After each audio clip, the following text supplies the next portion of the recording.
Okay, it's kind of sad and a little disturbing in a way, man. This reminds me of the poll tax that was implemented back in the day in the 1960s and was ratified in 1964. Okay, on January 23rd, when the poll tax it made individuals that have low income families to have no right to vote for government or to participate in federal elections to exercise their vote. In that particular time, that's when the civil rights movement was really big and huge in our communities, right? And we had a huge movement. But now going on to Miss Stacey Abrams, she's running for the Democratic Party. Actually, she's going to be the first female African American to be the governor of any type of state in United States history, running against Brian Kemp for the Republican Party as well.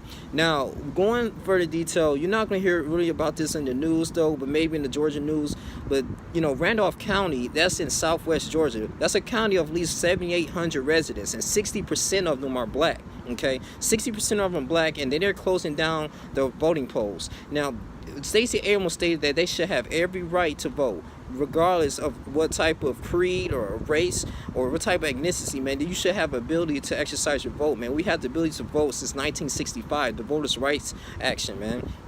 And this is heading on to the November election, and it's really not cool, man. I just think that it's a really sad situation that our people is going to be experiencing, because you got people that's in wheelchairs, and they have little to public transportation, and so you closing down the voting polls in that particular county, that's a big chunk of supporters or people that actually want to exercise their vote for government. And now it's going to be really very difficult to really push her agenda, and I just don't want to have anyone out there to be the runner-up for the governor position because a particular county doesn't have access to vote. Now, I just think that as in America, as we are in liberty and justice for all, right, we should be having the ability to vote at any time. But with this situation, man, I just think that this needs to be eliminated as well. I think Brian Kemp, he was all for it, and according to his statement, according to a news article. But at the same time, right now,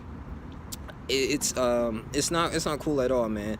I mean, as white people, we came a long way to go up here and just exercise our right to have power, to eliminate poverty, to actually, just have a voice in government, man, and be an advisors in the cabinet and just make changes for our people. But with this, Randolph County, hopefully the mayor or some type of a city council can eliminate this, man, this type of poll, this type of act in this situation, because, there's a lot of people in rural areas right now, especially Georgia. It's a huge state, so many people are in rural areas, man, and they don't have, like I said, public transportations, or you got some of them are in wheelchairs. They're not really accessible right now to actually go out here and vote.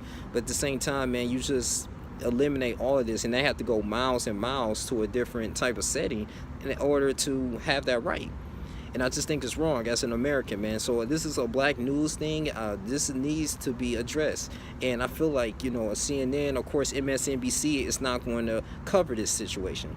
They're not at all. So it's the type of things that we look on here, but at the same time, I really hope and pray that Stacey Abrams will still be able to win, and that the people in the Randolph County, the residents, will have the ability to go out there and vote, man, and have a chance in government. And I think too, this is another way for people to get discouraged, man, not to vote, to stay at home. It's a huge game, but at the same time, no, do not let them take your power away from you. You go out there and you exercise your right to vote. You go in here and you proclaim an agenda so you can get things going on, for your city, for your state.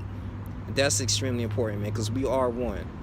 So we have to be united, right? United Nations. So at the same time, this doesn't go through. They have a way, like I said, the city council members go in here and just eliminate this, and the residents would feel important, man, because you are a taxpayer citizen, but you can't make any type of changes. You can't have no type of political representation for your particular county.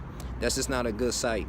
But this is your boy Young Lee Jr. here. I'm not going to draw this too long. I just felt like this would be interesting. I'm going to have a link in the description box in the article. You can read it for yourself.